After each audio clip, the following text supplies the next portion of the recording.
And it's so interesting that I don't know why I didn't think of that. I honestly didn't understand what the point of an ND filter was until I went out and tried shooting long exposure photography. Hey guys, what's going on? My name is Michael Levan and we're doing another vlog. Let me just restart this intro and then we'll talk. Hey guys, what's going on? My name is Michael Levan and today we're vlogging how I discovered why you need one of these to do long exposure photography. Essentially what it does is blocks the light physically from coming into the to the lens, making it so you can keep your shutter open for like 8, 15, 30 seconds and not just get an overexposed image when you're shooting in the daylight.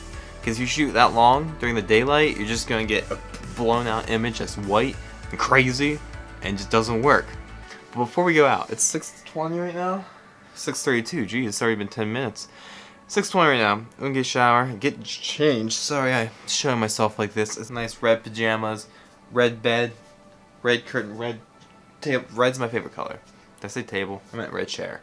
Okay, bye.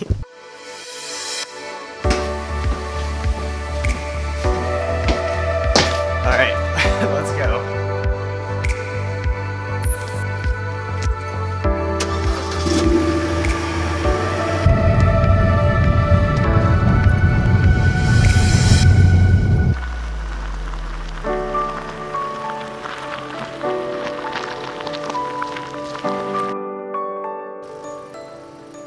If you follow me on Instagram, you've already seen this photo that I took here.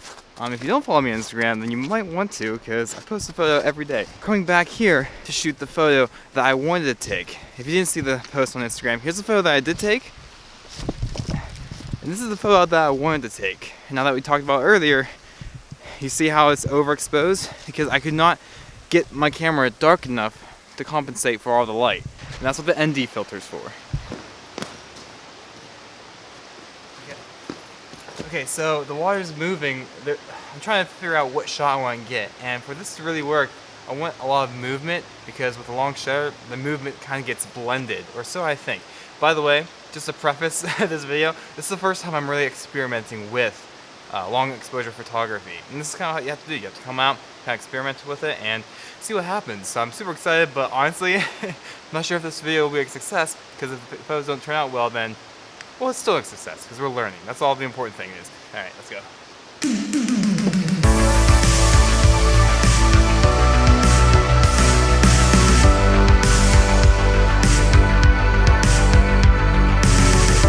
If I drop my camera in the water, I am not uploading this video. I can't believe I made that.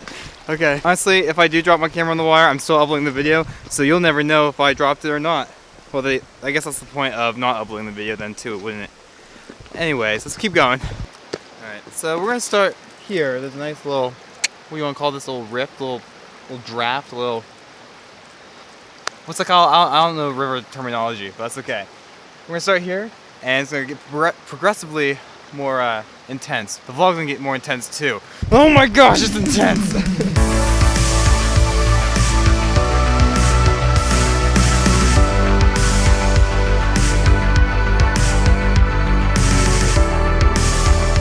I'm gonna blame the weather a little bit on perhaps my photography skills today, because the rain keeps coming on and off, and it's a little frustrating. I'm not entirely sure if my camera is weather sealed. If anyone else has weather sealed, there we go. If anyone else has a Canon 70D and they know of this, let me know in the comments. Or I mean, I'll probably Google it later, but yeah, I doubt it's weather sealed.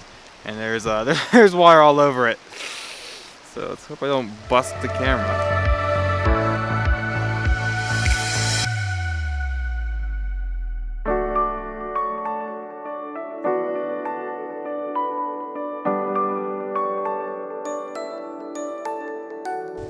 Alright you guys, I'm cold, so let's start heading back inside, back home. Well, here's a grand view of the location I was at. Oh, I should have got some B-roll over here. That's okay. Well, if you can't tell, it's raining, and as I said before, I'm not sure if my camera's weather sealed, so I'm not gonna risk the biscuit. Risk it or wait, how's the saying go? Whatever. So, give me one moment.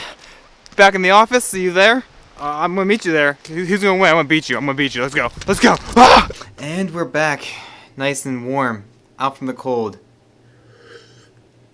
And we got some nice coffee to go along with it, and man, is that good. Sometimes I go back and forth whether or not the pot coffee I make is good or bad. I don't know. I always like mix up the amount of beans I put in it. I don't know. It's weird. Now that we're back inside, nice and warm, out from the rain, I had to dry you guys up because the rain was all over the place. Let's take this time to talk about the mindset I had when I was first trying to do a long exposure photo shoot like a week and a half, 2 weeks ago, and why I actually genuinely thought that I was going to be able to do it without an ND filter, which is just, you can't. It's impossible. You can't do it. You can't do it.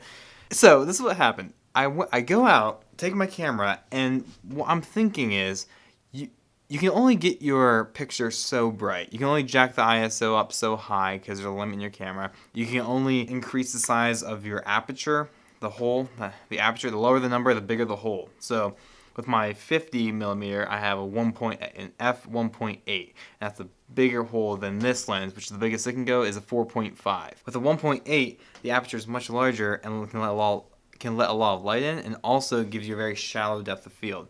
The bigger the number, the smaller the hole is. Whew. So when you have a larger number, your picture also gets darker. You know what? Because the aperture is getting smaller and less light is able to get in. So my mindset was, I put my ISO to 100, the lowest it can go. So that's the darkest that's going to go. I jack my shutter speed up to 30 seconds because I wanted a long time to pass. So any time between like 10 to 30 seconds I was going for. And then the last thing I thought was going to make sense was to increase the aperture. My aperture was at 4.5 and I started slowly jacking it all the way up to, I think the max on this camera is 22. And then I held halfway down the shutter to see what the picture would look like, and this is what the picture was. Remember that picture I showed you earlier in the video? Yeah, that's the darkest I could have made this photo at 30 seconds, with the ISO dropped all the way down to 100, with the aperture maxed out at 22. So that's the issue. And for some reason I thought I would be able to combat this by just keep upping the aperture to 23, 24, 25, 20, whatever, to infinity. But this lens doesn't go to infinity, and that's where the mistake lies. So unless your lens goes to infinity, which I think there are lenses that do that, I'm not sure how they work, but then you could probably get away without an ND filter. But this lens doesn't do it. So I got an ND filter like I showed you.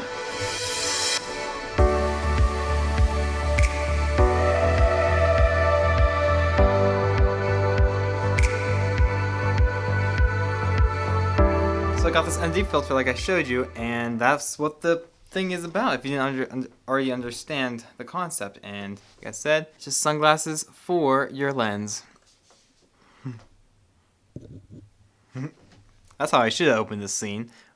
What? Instead of my hand. All these ideas after the fact, that's okay. So let me just summarize that just in case I've rambled too much, because that's what I do, I ramble a lot. Combat the light with making your picture darker, you have to physically make your lens darker by giving it a pair of sunglasses to wear.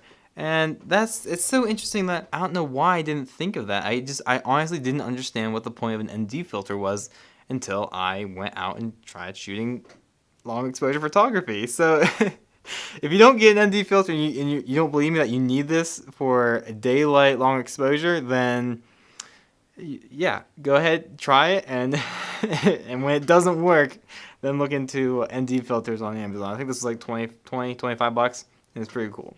If you guys want to see these photos on your own, I'm probably going to post one, or I posted one on Instagram. You should go over there, give it some love. I'd appreciate it. Aw, thank you so much. That felt really nice.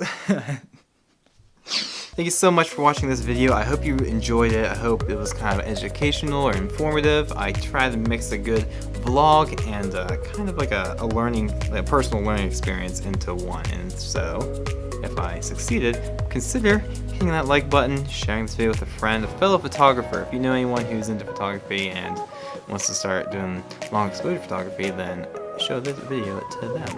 Alright guys, thank you so much for watching this video. I'll see you guys in the next one. Alright, bye.